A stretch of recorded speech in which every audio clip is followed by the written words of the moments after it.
Good Tuesday morning, a critical day in the push for peace in the Middle East. The big question, will Iran sit down with the U.S.? It is April 21st. This is Today. On a mission, Vice President J.D. Vance expected to arrive in Pakistan today. Peace with Iran hanging in the balance as the ceasefire deadline looms. And President Trump makes new threats. They're going to negotiate, and if they don't, they're going to see problems like they've never seen before. We're live in Islamabad with the very latest. Tourist site shooting. A gunman opens fire from atop a historic pyramid in Mexico. One person killed, 6 Americans hurt, others caught in the chaos. This morning, sharing their harrowing stories. Once I figured out that it was an active shooter situation, I jumped off the ledge. We'll take you inside the investigation. Growing mystery. The FBI now looking into the deaths and disappearances of at least 10 top U.S. government scientists, members of Congress demanding answers. So, could there be a possible connection between all of the cases? Rocket rollout. We are ready for bigger and better things. NASA starts the countdown to their next historic space mission on the heels of Artemis 2's success. Humanity's next great voyage begins. Just ahead, the push to return humans to the moon's surface and build a permanent base there. Honoring America. Jenna's exclusive one-on-ones with all 4 former presidents ahead of the nation's milestone anniversary. One of the things about the 250th is a chance to focus on the common good and the wonders of this country, the history of this country. Every corner of this country is just full of really amazing, hardworking, decent people. This morning, their message for the country and their hope for the future. Those stories, plus touching tribute. God bless you, darling Mama. You remain forever in our hearts and prayers. An emotional message from King Charles to his late mother, kicking off a host of royal events to honor Queen Elizabeth's 100th birthday. We'll take you live to Buckingham Palace. And fashion forward, the stars of The Devil Wears Prada 2 hit the red carpet for its world premiere, while Hollywood gears up for another long-awaited sequel. Everything's gonna be okay. Everything's gonna be okay? A first look at the next practical magic nearly 30 years in the making. Today, Tuesday, April 21st, 2026. From NBC News, this is Today with Savannah Guthrie and Craig Melvin from Studio 1A in Rockefeller Plaza. There's a pretty shot there. Good morning to you. Welcome to Today. So glad you're starting your Tuesday morning with us. It's a busy one. Busy Tuesday. Let's get right to it. Pivotal day in the war with Iran. Vice President J.D. Vance expected in Pakistan later today for a new round of peace talks, just hours before that fragile 10-day ceasefire is scheduled to end. But tensions remain high. One major sticking point, the U.S. seizing that Iranian cargo ship over the weekend. NBC's Keir Simmons is in Pakistan where those negotiations are set to take place. Keir, good morning to you. Hey Craig, good morning. As we speak, neither the Iranians nor the American delegation is here in Islamabad. In an extended interview, President Trump saying that America will get a good deal while threatening more conflict. This morning, with the end of the ceasefire looming, President Trump still pushing for negotiations with Iran. They're going to negotiate, and if they don't, they're going to see problems like they've never seen before. U.S. officials, including Vice President Vance, expected to travel to Pakistan today. But the situation is delicate and Iran's participation still in question. Iran says so far, no decision has been made. We're on the brink of a deal, and if not, the president as commander-in-chief still has a number of options at his disposal that he's unafraid to use. But the man who led Iran's delegation for the first face-to-face talks here in Islamabad, posting a defiant message. We do not accept negotiations under the shadow of threats, and over the past 2 weeks, we have prepared to reveal new cards on the battlefield. While President Trump writing, he will not rush the United States into making a deal that is not as good as it could have been.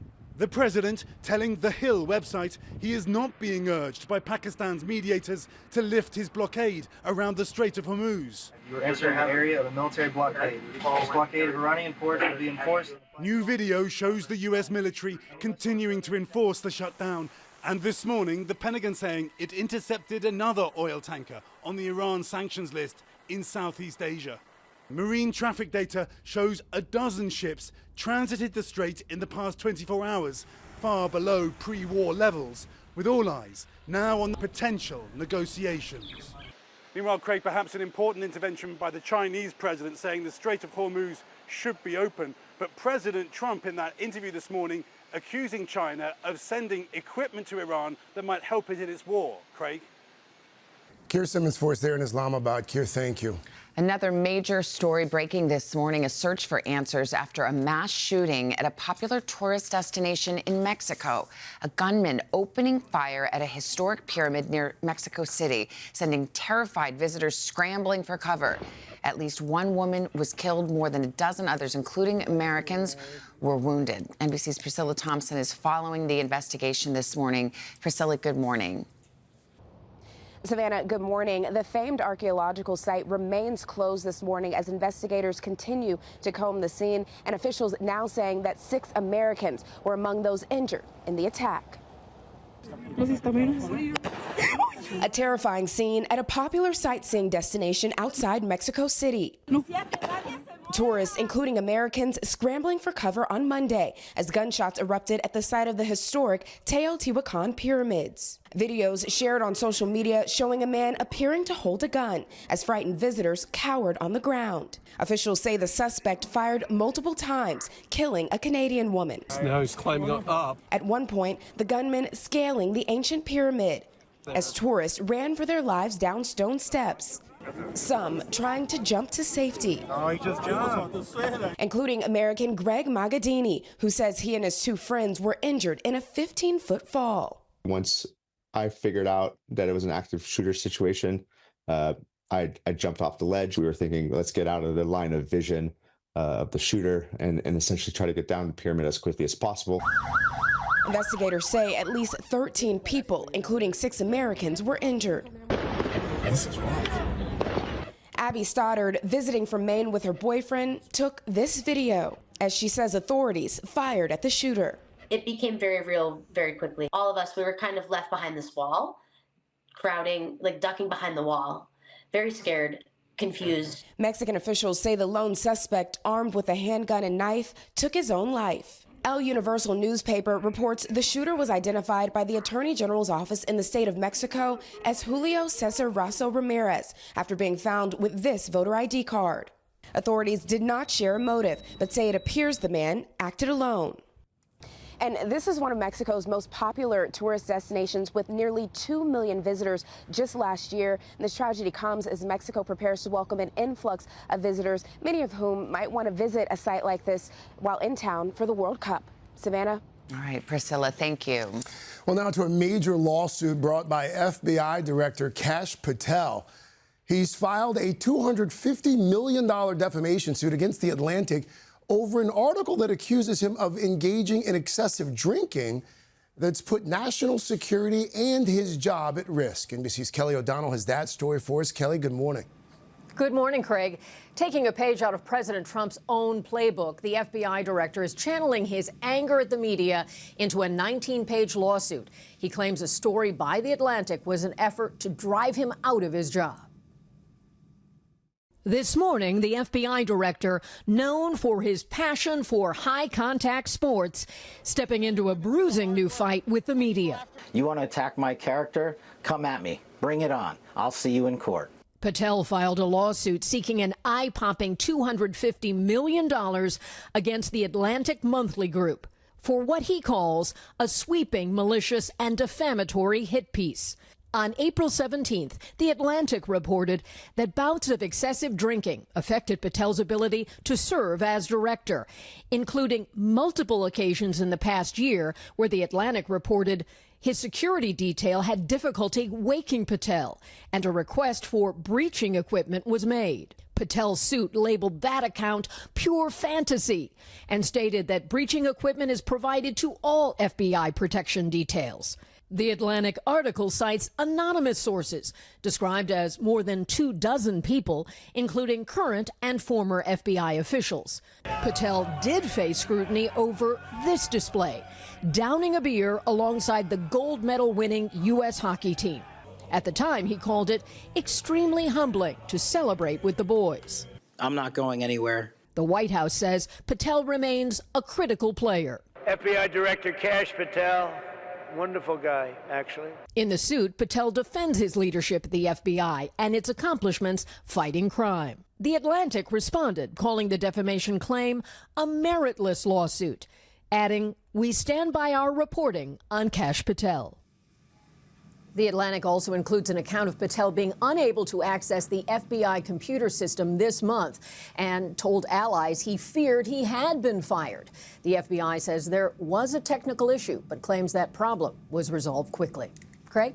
Kelly O'Donnell for us there in Washington. Kelly, thank you. There has been a shakeup inside the Trump cabinet. Labor Secretary Lori Chavez-DeRemer has resigned to take a position in the private sector. This marks the third cabinet member to depart during President Trump's second term. Chavez-DeRemer's tenure as labor secretary has been marred by multiple allegations of misconduct, including an investigation into whether she pursued a romantic relationship with a subordinate. She has denied any wrongdoing.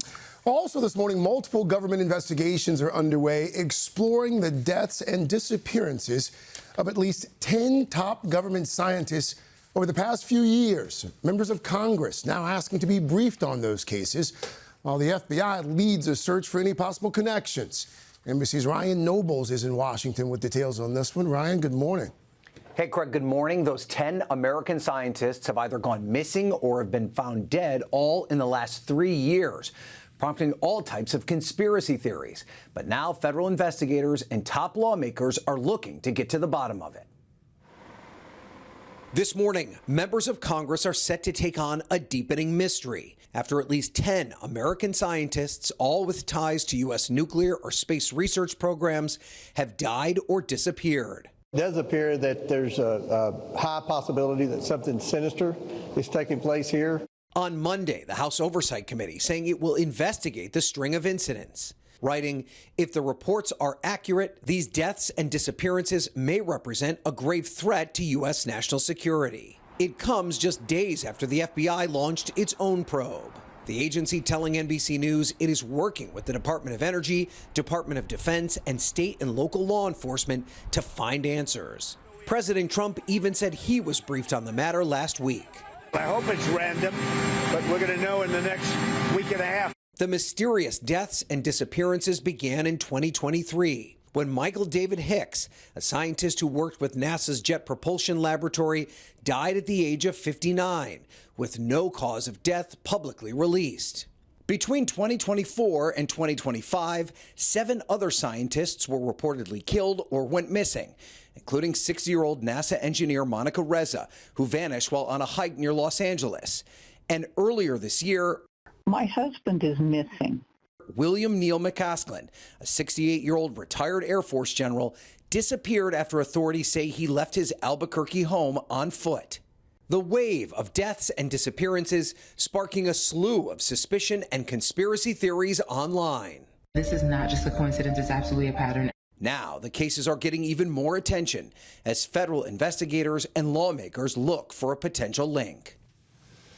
And it's unclear how long the investigation could take to complete, though a senior FBI official says it will likely take longer than the week and a half the president had suggested. Craig? Ryan Nobles for us there in Washington. Ryan, thank you. There is much more to get to this morning, including the growing push to limit technology in schools. The Los Angeles Unified School District, the nation's second largest, expected to pass a resolution to ban laptops and iPads for younger children and set time caps for older ones. NBC's Liz Kreutz joins us with a closer look at this. Liz, good morning. Hey, Savannah, good morning to you. Yeah, LA is going to be the largest school district in the country to make a change like this. And it comes after months of mounting pressure from parents worried about the effects of technology on their kids in the classroom. This is a scene playing out in nearly every classroom across the country. Screen time in school, in many cases, starting before kids can even read. I'm afraid for our kids. But in Los Angeles this morning, a major parent-led change in the works. The LA Unified School District expected to become the first major school district in the country to curb screen time, pushing instead for more assignments using pen and paper. My hope is that we kind of reset the relationship with technology. If passed, the new policy will ban the use of devices for students under second grade and set recommended screen time limits for all other grades, including no screens during recess for middle and elementary school students. School board member Nick Melvoin says it will also restrict student access to YouTube, at issue controlling autoplay and ads. I'm in classrooms every week where 5-year-olds are on their devices all day, 9-year-olds are on YouTube going down weird algorithmic paths. That reality sparking parents to push back. This technology is not making our kids' education better. It's making them unwell. Kate Brody joined the Schools Beyond Screens movement, saying she was concerned about her son's daily iPad time in his first grade classroom. What behavioral changes did you notice in your son? He has kind of an obsessive, almost like addictive relationship with technology. And since we've pulled away, he is much more self-sufficient. Experts say schools nationwide ramped up the use of digital teaching tools during COVID, but now there's little research to show its benefits. The research is thin and mostly unflattering. Either there's really no effect or we have negative effects. LA Unified says in part that the district's approach emphasizes screen value over screen time and that devices are used to enhance learning. It's about preserving the intentional time for kids to be kids during the school day.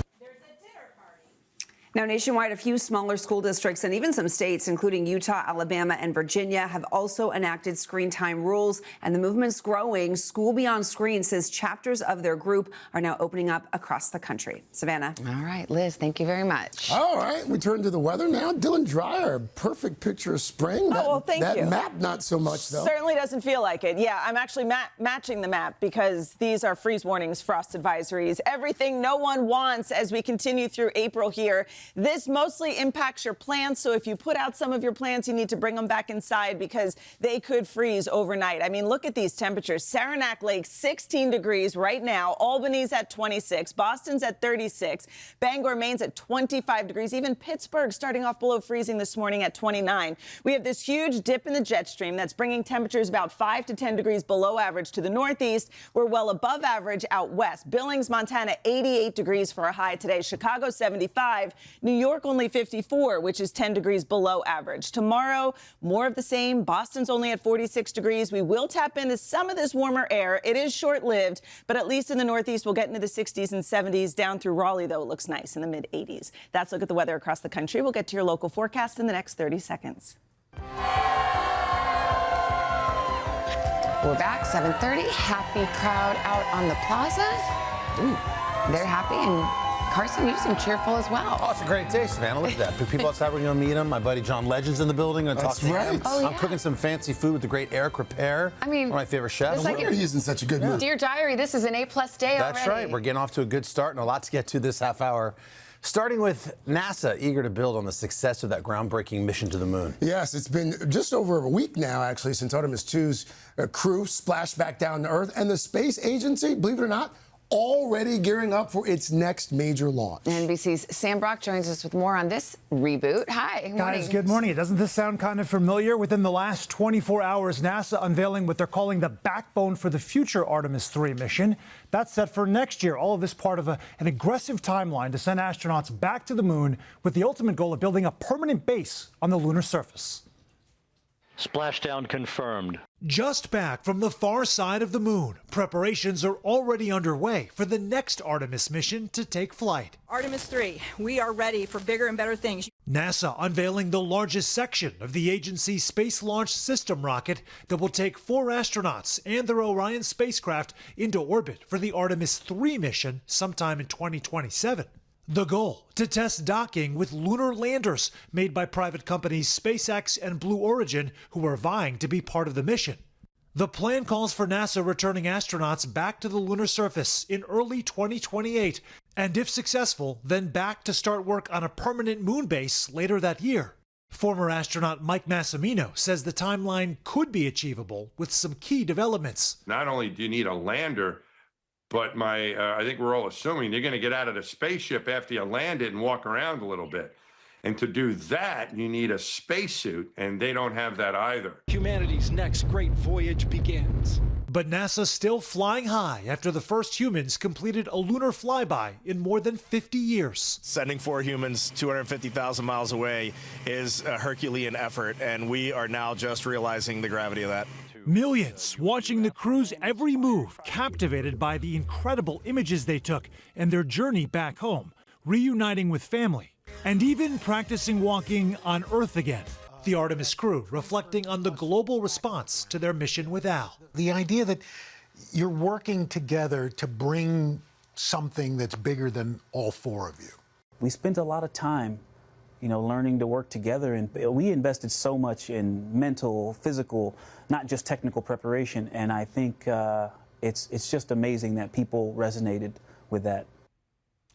Yeah. And that's why we just can't wait for the sequel. So let's talk about the spacesuits. There's an issue with them. So spacesuits, kind of important here. NASA says that the ones that were designed for the astronauts that they use on the ISS right now were designed more than 50 years ago. They haven't undergone a major redesign in more than 20 years. And NASA just went from 2 contractors down to 1 contractor. So if there is a delay in the manufacturing of these suits, and obviously they're highly specialized, that would affect the timeline back to the moon. So it is of utmost priority and importance they get this figured out and sooner rather than later, guys. Okay. Thank you, Sam. All right, guys. Straight ahead. We've been talking about it for months, and last night the stars were out in full force. For the world premiere of The Devil Wears Prada 2, we will have all the fashionable highlights. Also, the royal family paying tribute to Queen Elizabeth this morning on what would have been her 100th birthday, including a touching message from her son, King Charles. We will take you live to Buckingham Palace right after this. We're back 7:38 with celebrations underway this morning to mark what would have been the late Queen Elizabeth's 100th birthday. The royal family leading a series of events to honor her life and legacy, kicking things off with a touching speech from her son, King Charles. NBC's Danielle Hamamjian joins us now from Buckingham Palace. Danielle, good morning. Good morning, guys. The UK will be remembering Her late Majesty in so many ways today. But of course, leading the commemorations is her son, King Charles, with this video address to the nation. What would have been my beloved mother's 100th birthday. This morning, King Charles delivering a personal message, honoring his late mother, Britain's longest reigning monarch. Through nearly a century of remarkable change, there she was, a symbol of continuity and duty. She remained constant, steadfast, and wholly devoted to the people she served. As the king and his wife get ready for their state visit to the United States, he also hinted the late queen would have been concerned by events in today's world. Much about the times we now live in, I suspect, may have troubled her deeply. She lived through decades of turbulence and moments of peace, the young princess committing to service from a young age. Shall be devoted to your service. Rising to the throne at just 25, her steady presence still felt across generations.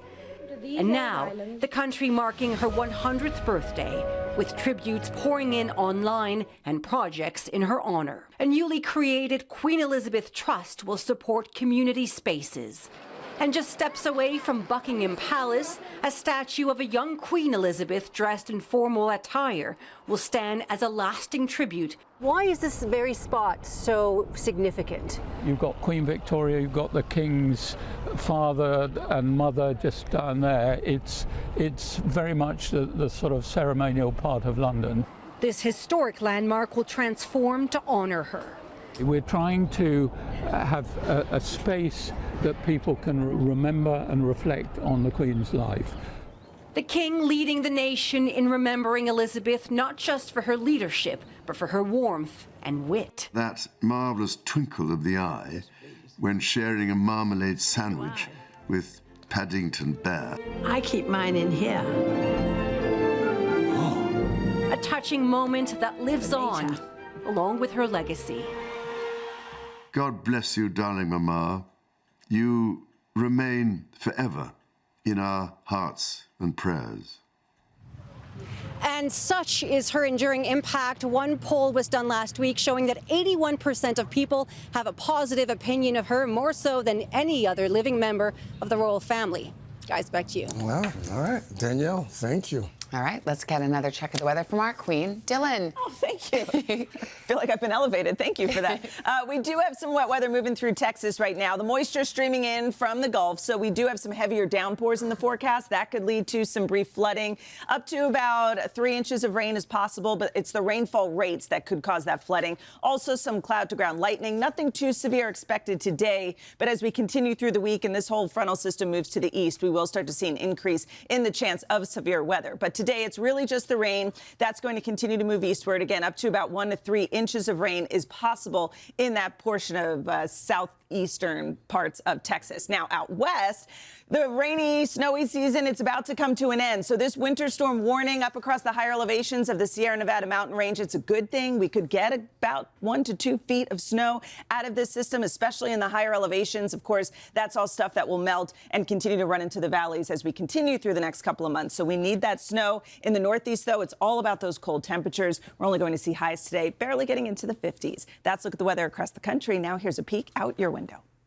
And that's your latest forecast. All right, thank you, Dylan. Second best time in the morning. Well, we got a double pop start sneak peek for you, too. So let's get right to it, guys. This morning, full of nostalgia, we are. There's no other way to say it, but the girls are back. Last night, they proved it. The cast of The Devil Wears Prada 2, they hit the red carpet, had our star-studded world premiere event here in New York. Meryl, Emily, Stanley, and 20 years later, but looking like no time has passed. And if you're worried about whether the sequel is going to live up to the first movie, here's what Anne told E! News. Yeah, I just kind of accept it. Like, of course, there's pressure. Of course, there's expectation. Of course, there's these things. But this is the team that did it the first time. I think I would have felt scared if I was with a different team. But, like, I was 22. I did not know what I was doing. David Frankel made me look great, so... And he put together a movie that clearly people love, so that just feels amazing. They're looking pretty good there. I know. So you saw it, Savannah. What did you think? Jenna and Hoda and I got to see it. And what was the consensus? I mean, we thought they pulled it off. There you go. It's really cute. I mean, nothing is like the first one, but they pulled it off. There's some really good dialogue. I feel like with sequels, it is that. It's just like a pass-fail. Like, Yeah, did they do it or did they miss? I think they pulled it off. And the 4 main characters are like scene stealers. Love to hear that. All right, we've got more from Anne and the cast. Jenna's going to sit down with them later this week. While we're talking about big screen reunions, how about Sandra Bullock and Nicole Kidman? They're having a witchy family reunion in the follow-up to their 90s hit Practical Magic. Now, 30 years later, the Owens sisters are back in trouble. Here's a peek at the first trailer. I've waited such a long time for this. She has.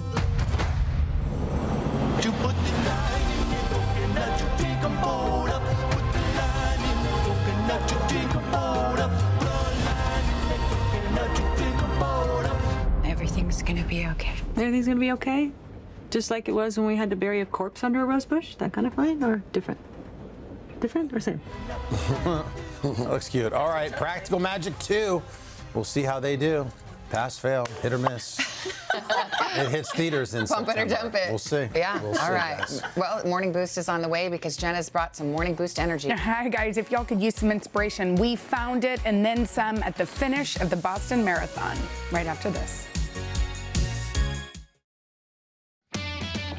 And we're back. Jenna brings us a boost. Okay, here I come. Boost delivered. This one's dedicated to the over 30,000 runners who competed in the Boston Marathon yesterday. It's always emotional watching athletes cross the finish line after 26.2 miles. But look at these runners who kept going even after the race technically closed.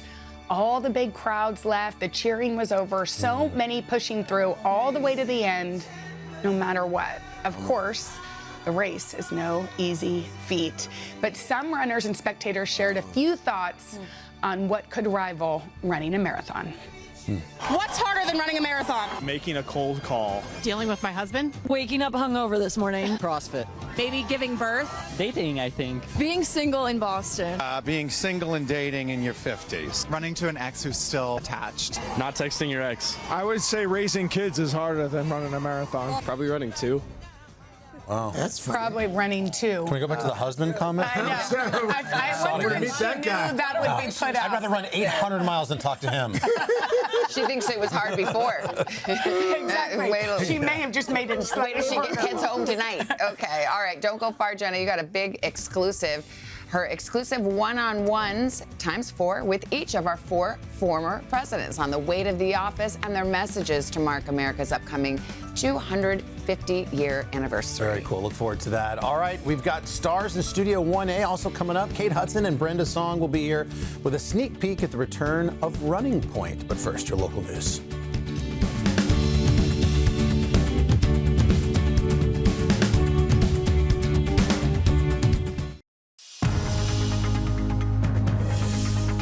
It's 8 o'clock on Today. Coming up, push for peace. This morning, the deadline for that ceasefire with Iran looming.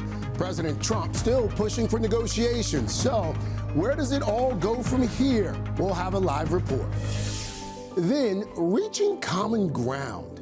Getting that broad overview of who we are as Americans, it made me much less cynical. It made me less prone to think there's an us and a they. In a Today exclusive, Jenna sitting down with each of the 4 former presidents. I would hope people will take a look at our history and realize we're an imperfect nation trying to be more perfect, but be optimistic. Their important reflections ahead of America's 250th birthday. Plus, stars in Studio 1A, Kate Hudson and Brenda Song stopping by to talk about the return of their hit comedy. I think I deserve a raise. Wow, okay. And our friend John Legend is here to share a cause close to his heart. Today, Tuesday, April 21st, 2026. On a girls' trip from Washington and California to New York City. Sending love to our 7 grandkids. In Texas and New Jersey. Happy 50th birthday, Melissa! On our anniversary trip. From Cashier, Washington. Hi to our grandparents back in Oregon. We made it on the Today Show.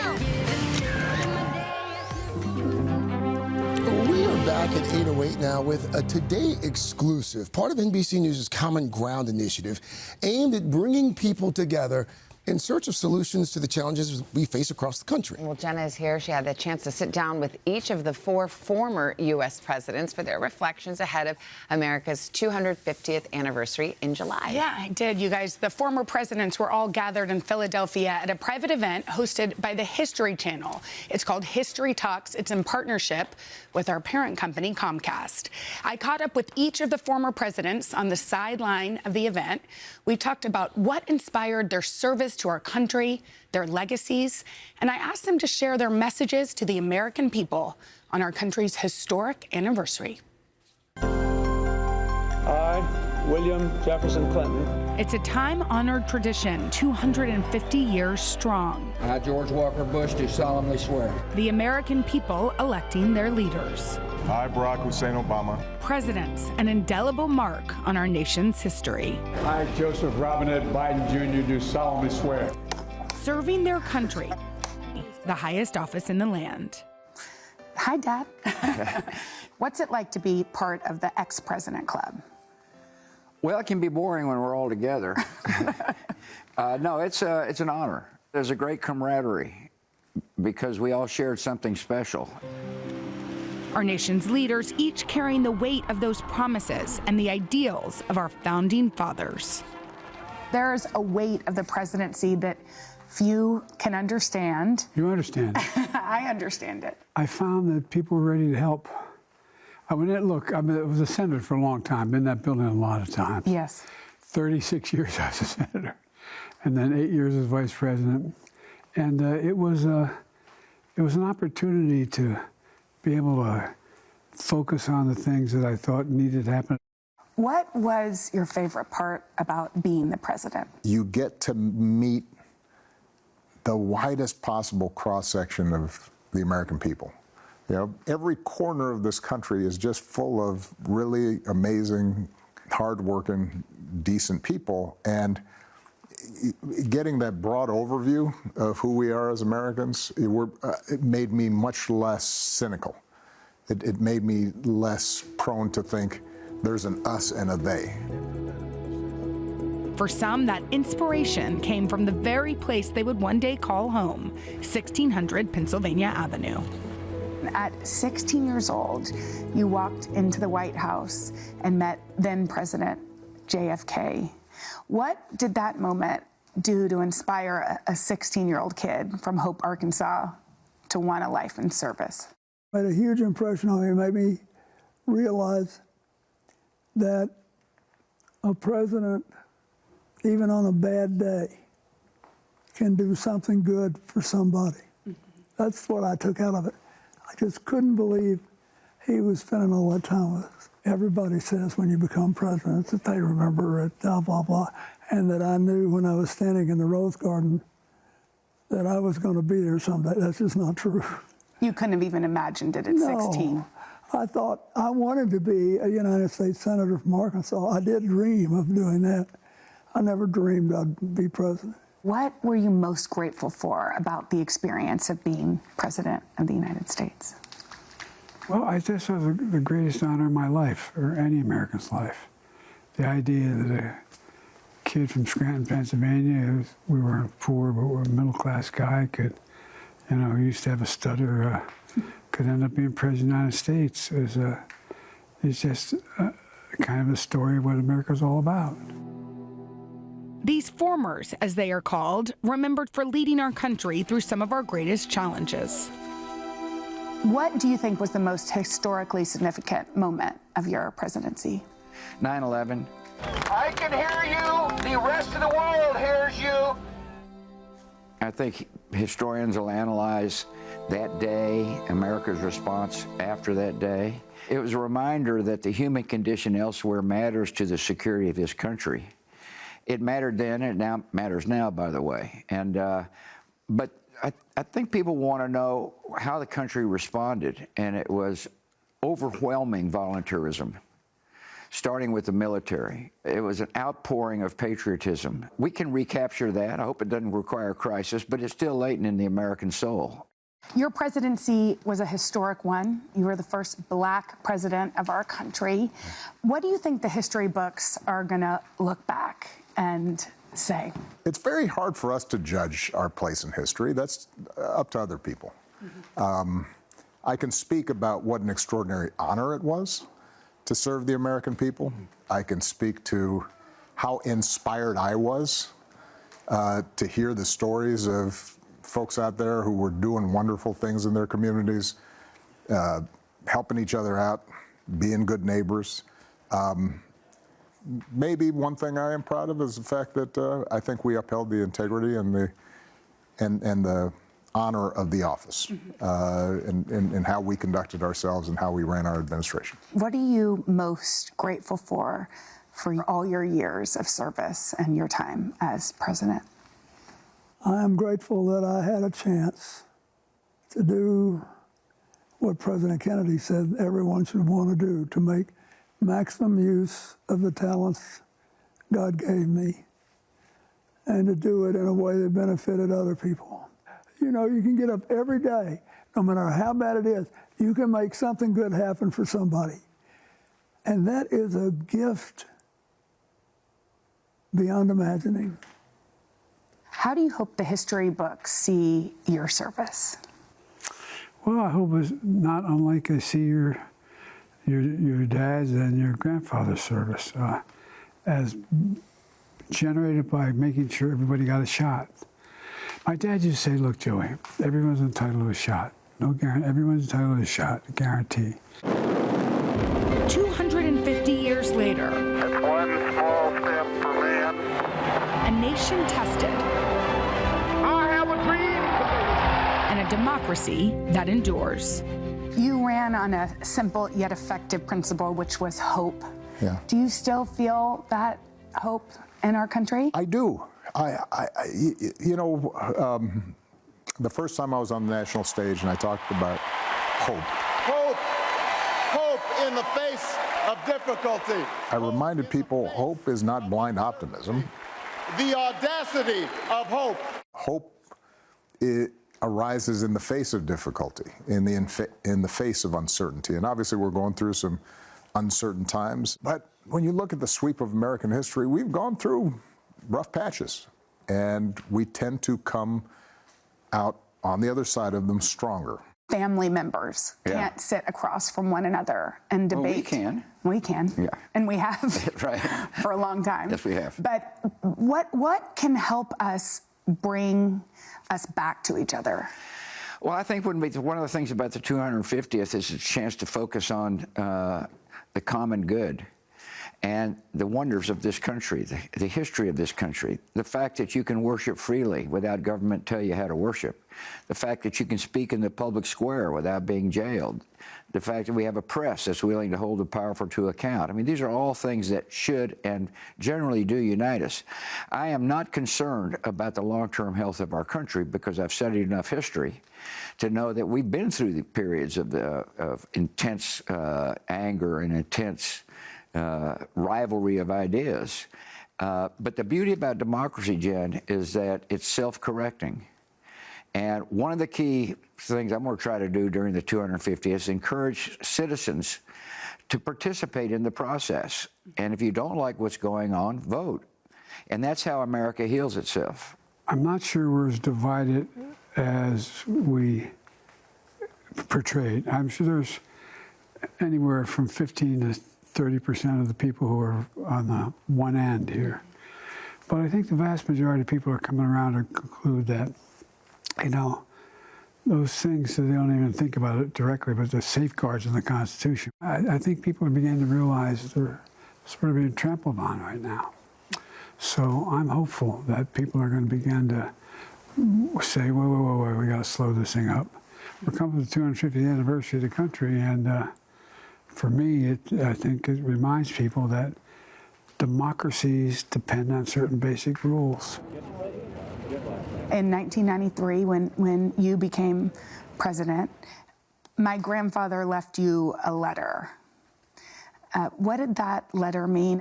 It meant the world because it basically said, we had a tough campaign. It's over, you won, and I wish you well because you're all our president now. And your success is America's and every American's. So I really wish you well. I kept that letter close at hand for years after I read it. I was just so touched by it. And then when your dad was elected, I wrote him a letter that said basically the same thing. What do you think we can learn from that in this moment in history? That America is bigger than anybody's personal hopes and dreams. For the American people, sometimes it's the smallest gestures that have the biggest impact. I get a little antsy, as I'm sure you know. And I was sitting next to Michelle. That's what happened. That's who I sit next to at funerals. And I was kind of teasing her and stuff, and I slipped her an Altoid. Not as a joke, but I thought she might want one. And I got in the car afterwards, and he said, "You're trending." I didn't know what trending meant. And it turns out the country is starved to see a white center-right Republican and a African-American center-left Democrat having fun and being able to converse, not as political figures, but as citizens. And I intend to continue to try to do that. Our next chapter filled with the same passion and determination on all sides to hold close to the principles that built America and made her strong. As we're celebrating 250 years of our democracy, what message do you have to Americans? Remember what's best in us. The basic principle upon which this country was founded, which is we don't have rulers, we don't have kings or monarchs or aristocracies, we have citizens. And if we hold true to that idea, that we the people have been gifted this chance of self-government, if we pay attention to our responsibilities and our duties, and if we extend respect and thoughtfulness to our fellow citizens, even if we disagree with them, if we understand that part of this democratic project is to sort through our differences in peaceful, legal ways, then I'm confident that we're going to have another 250-year run that's going to be just as good. The country will survive as much by the process, by the freedom to speak, by the freedom to vote, by the freedom to be active in politics, as by any particular issue. And because it's like it is, compromise is essential. We're the most unique country in the world.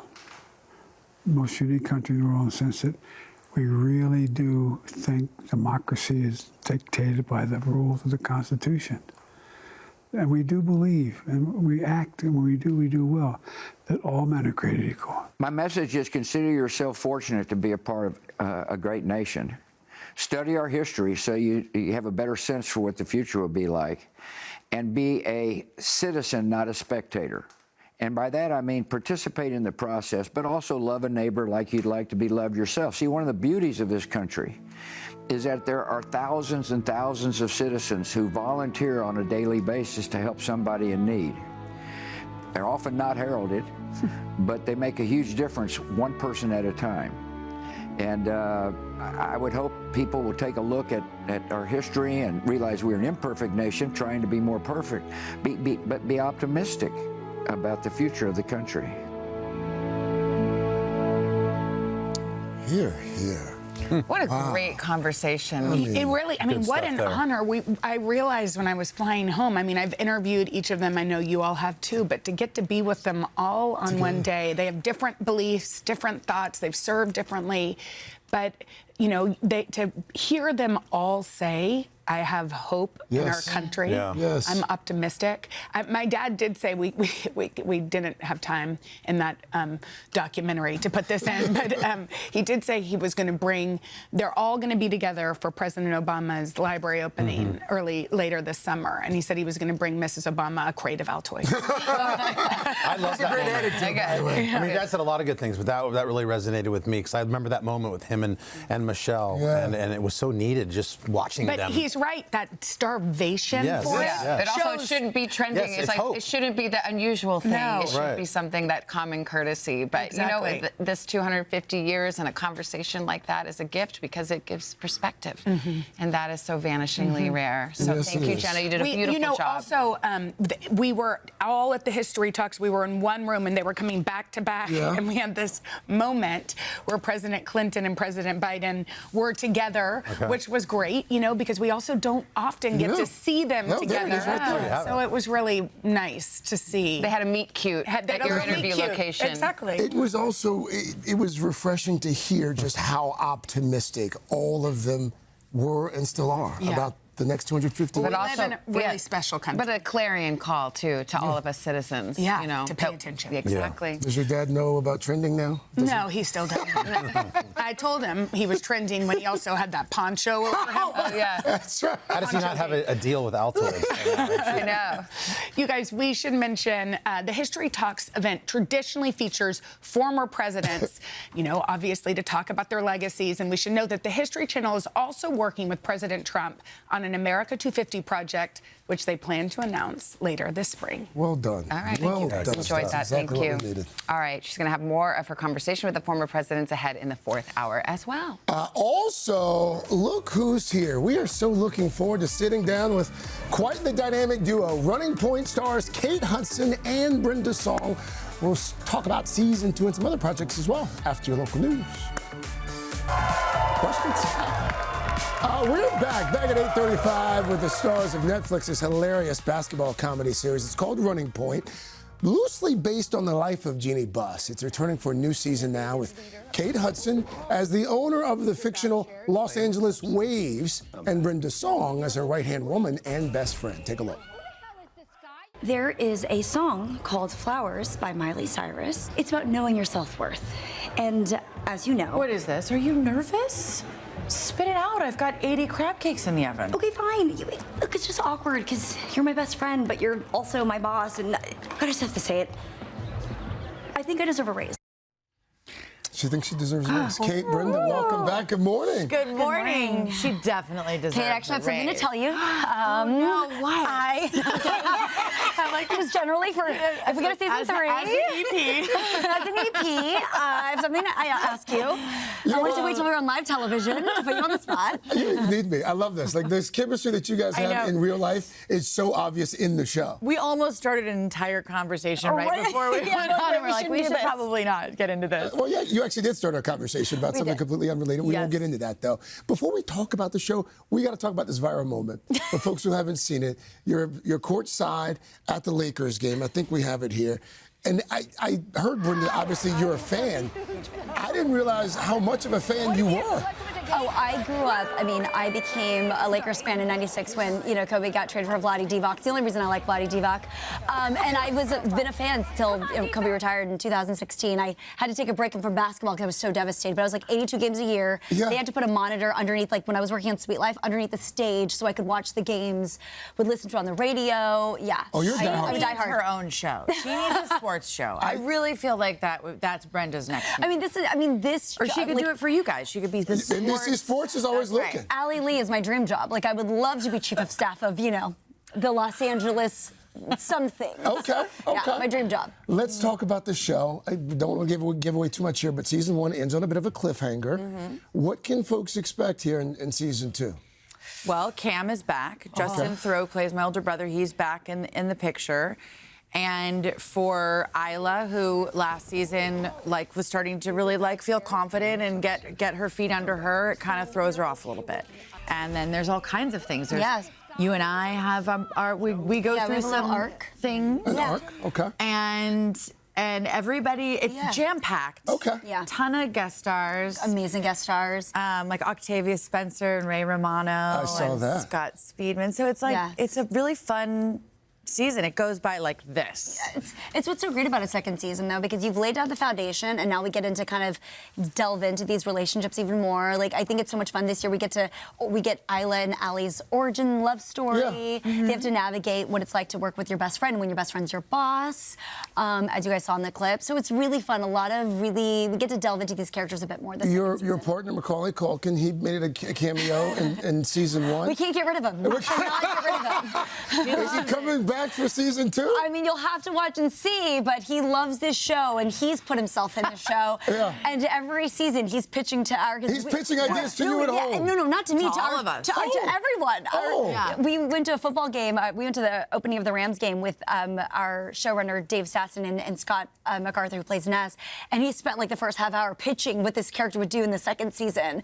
And he's already doing it for our hypothetical third season. Oh, okay. Yeah, he loves this show. Pretty great. Jeannie Buss is one of the executive producers on the show. Has she ever watched an episode and has she been like, no, I wouldn't do that? Oh, That's not realistic. No. The amazing thing about Jeannie is that she sort of gave us the liberty to take her life story and make this insane comedy around it. And she doesn't, she's not precious about anything. She's got the best sense of humor. And she's just as supportive as can be. We're so lucky to have her on board and to give us this all this access too, which is really fun. Her life story is pretty amazing. On it's amazing, and she's an amazing woman. Yeah. You just also finished wrapping up a film, a Netflix film with Kim Kardashian. She's one of the... and Nikki Glazer and Fortune Feimster, directed by Eva Longoria. Sounded really fun. It was so much fun. It's we finished working together. I was working with Kate and Mindy, and then I got to work with this amazing group of women.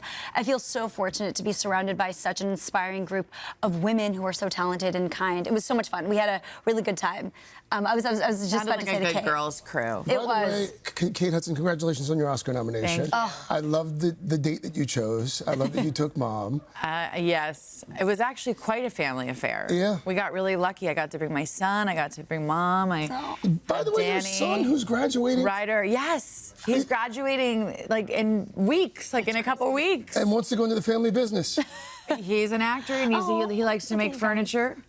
He does? Yeah, he loves designing furniture, and he's making a sofa right now, which I'm really excited about. Yeah, maybe go in that direction, Is he Ryder. making it for you? I mean, we'll see. Okay. We'll see. 3 generations of actors. That's pretty impressive. Pretty impressive. Congratulations on the second season.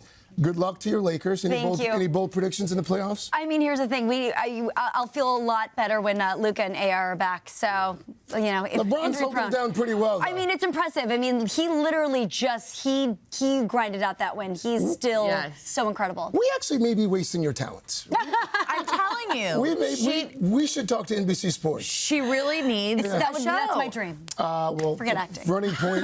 Running Point Season 2 hits Netflix on Thursday. Kate's going to stick around for the third hour, and I hear we actually may shoot some hoops. I think so. That's coming up next hour. Have some fun. Mr. Daly. Oh, Kate, please dunk on Craig. That'd be amazing. That would not be amazing. Coming up ahead, what makes a well-educated child? It's a big question. And what can families do when the school systems just aren't serving your kids? It's a cause close to the hearts of my friend John Legend and Dr. Deborah Kenny. We're going to have an important chat with them in just a minute. But first, this is Today on NBC.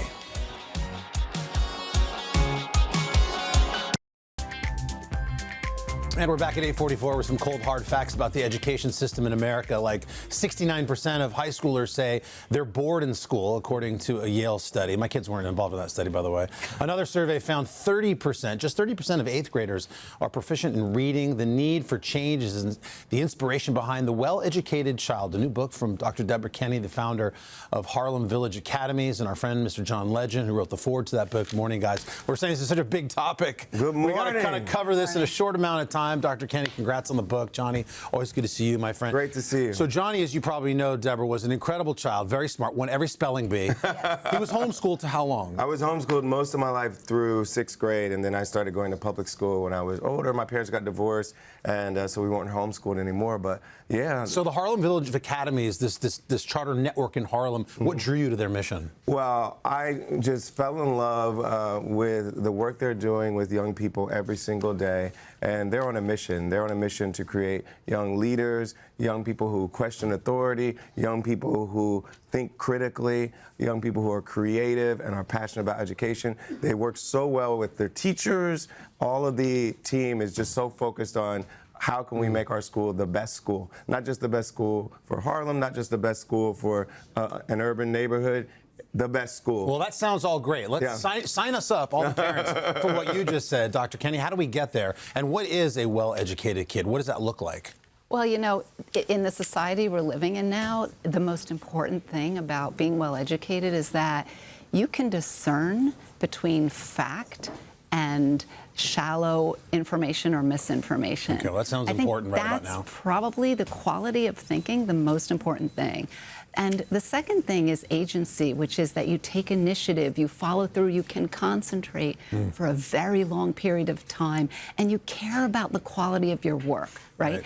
The third thing, and I talk about it in The Well-Educated Child, is a sense of ethical purpose. You know, what bothers me is that I hear people talking about talking to kids and saying, you should develop your brand. And I think, what an awful message to give a child, that they're a brand to be promoted. No, these are souls to be cultivated and nurtured. And kids need to know there is such a thing as having a purpose in life and fulfilling that purpose at a higher level. You know, use your life for the greater good. There's a couple of things I want to just highlight. One of the things that the way we sort of currently do it is that teachers themselves do all the evaluating, they do all the reading, all the summarization, all the memorizing, and all kids do is sort of take notes. What does an alternate version of that way of learning look like? Well, it's interesting you say that, because the structure that we have in our schools is the very first thing you walk in as a student and you start reading, writing, and therefore you are thinking, not sit down, be quiet, and have a presentation